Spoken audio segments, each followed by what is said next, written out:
Have you ever wondered what would happen if Sae Itoshi had trained his brother Rin since childhood? How would Blue Lock react to a Rin who does not play out of hate, but out of pure logic and tactical dominance? And most importantly, could this Rin surpass Isagi, Shido, and even Sae himself to become the true ruler of world soccer? I am Shoyo, and before we start, I am asking you guys to drop a like and subscribe to the channel because it helps out a ton and lets me keep bringing you more stories exactly like this one. Now, without further ado, let us get into it. Well, in this scenario, everything would change on a random afternoon when the Itoshi brothers were still kids playing with a ball in their backyard. In the original timeline, Sae just let Rin run after him, trying to copy his every move without understanding absolutely anything he was doing. But this time around, Sae would notice something different in his little brother's eyes. A pure, almost scary, predatory instinct for a kid that age. Every time the ball got close to him, Rin did not think about imitating. He thought about attacking, finishing, solving the problem in front of him in the most direct way possible. And instead of brushing it off like he did in the original timeline, Sae would decide to become a teacher. From that day on, he would genuinely teach Rin afternoon after afternoon. It would not just be about kicking the ball harder. It would be about where to run before the ball arrives, how to read the empty space, how to anticipate the opponent's next move before it even happens. Rin would grow up understanding the why behind every play, not just the how, and that would completely change the piece he would become years later. The result would be a kid who blends his natural aggression with his older brother's calculating coldness, a mix that simply never existed like this in the original canon.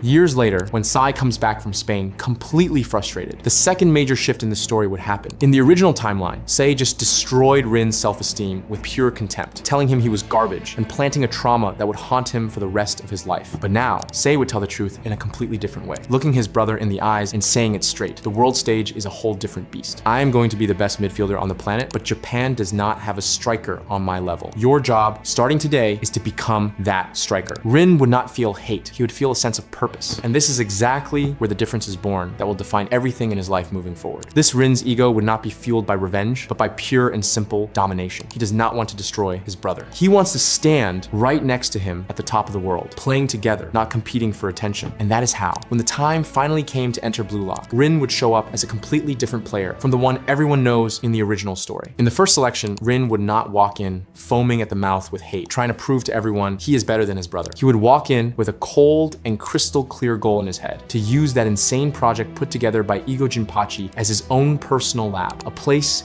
to finally become the striker Sae demanded him to be. And look, this would totally change the way he treats his own teammates. In the original timeline, Rin just ignored everyone around him, treating them all as obstacles or disposable tools. This time, he would turn every player near him into a gear in his own system, telling them exactly where to run, when to pass, and when to sacrifice themselves to open up space. Anyone who obeyed became part of the machine. Anyone who did not was ruthlessly discarded on the field without a second thought. A tactical dictator from day one inside that project.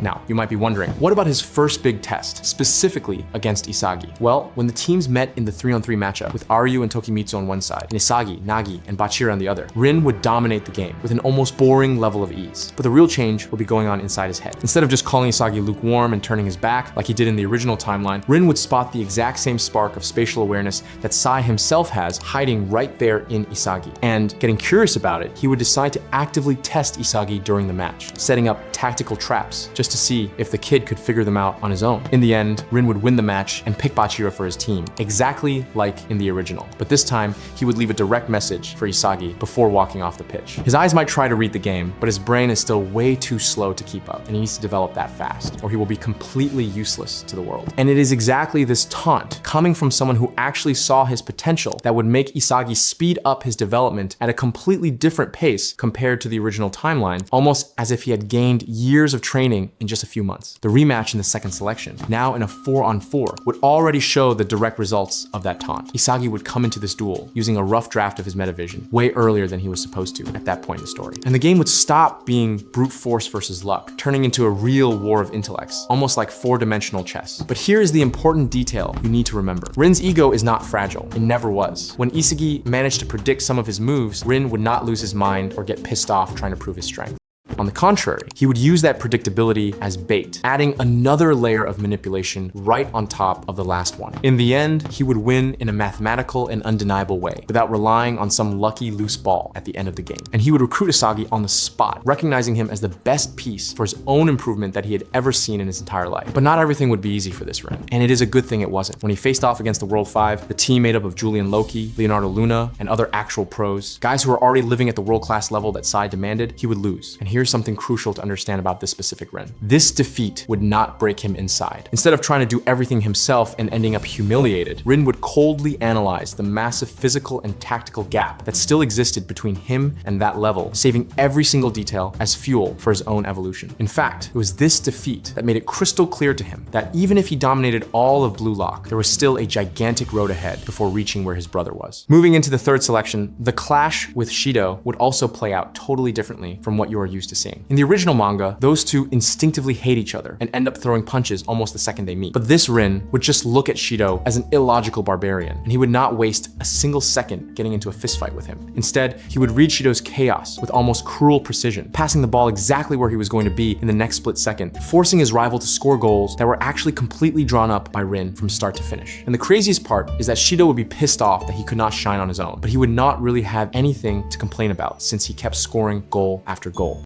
That is how Rin proved to Igo Jinpachi that he could tame even the wildest beast in Blue Lock using nothing but his brain without throwing a single punch. Now, when the game against the under-20 national team was finally announced, Sae would agree to play with only one goal in mind, to test once and for all if his brother really reached the level he demanded years ago. And to push Rin even further, Sae would bring Ryusei Shido straight into the under-20 squad, placing him there on purpose like some kind of final boss. During the match, Rin would not step onto the field blinded by hate, and that is exactly why he would react so differently from the original. Instead of awakening a purely destructive, monstrous state, he would awaken the Predator's flow, a state of absolute synchronization and anticipation capable of outplaying both Shido's chaotic unpredictability and Sae's cold, calculating genius. In the final play, Rin would practically devour the field vision of everyone on the pitch, including Isagi and his own brother, and he would score the winning goal in a clean, unquestionable way, leaving absolutely zero room for debate. After the final whistle, Sae would walk up to Rin right in front of the packed stadium and acknowledge for the very first time in his life that his brother had surpassed even his own expectations. "You are ready," he would say, looking Rin dead in the eye. "The world is ours." And right here, with this stamp of approval coming directly from the person he wanted to impress the most, Rin would pack his bags for Europe, heading straight to Paris X-Gen. He would be playing alongside Charles Chevalier, specifically to prep himself for the level of play that Sae deals with every single day. But there was a problem waiting for him the second he arrived. Julian Loki would try to split the entire team between Rin's system and Shido's system,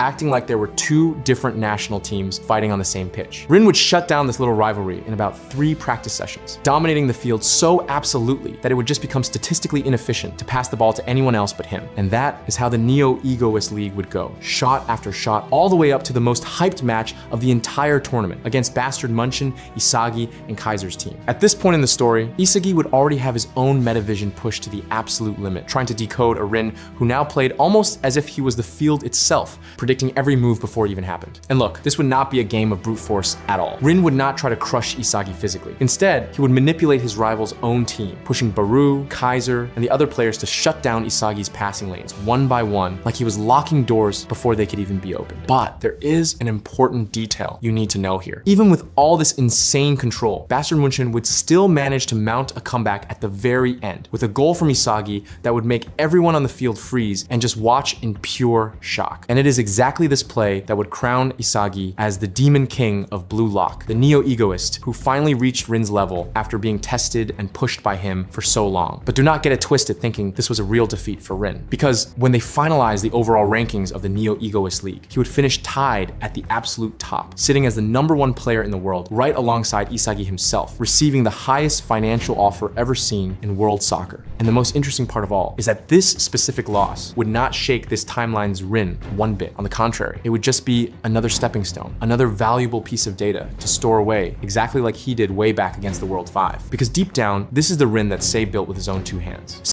Someone who never freaks out, who never needs hate to evolve, just cold logic and the calm certainty that there is always another level waiting for him. After the final match of the league, Rin would simply adjust the captain's armband, look straight into the camera knowing his brother was watching from somewhere in the world, and mentally prepare himself for the next stage of his career, the Under-20 World Cup, the true ultimate trump card that all of Japan had been waiting for. And if you really stop to think about everything that happened up to this point, this Rin, molded by Sae himself since childhood, would reach this stage without the trauma that defined him in the original story, without the hate, without the loneliness of always chasing after someone who only wanted distance, just with the cold and absolute certainty that finally he was ready to play side by side with his brother at the top of the world. But what about when the Under-20 World Cup finally hits, with Rin and Isagi on the same squad? Do you guys want a part 2 continuing this story? Then comment part 2 down below and leave your ideas for upcoming videos. Your comments help the channel out a ton, and your suggestion could end up becoming the next story we cover. I am going to wrap things up here. And remember, I am Shoyo, and I am out.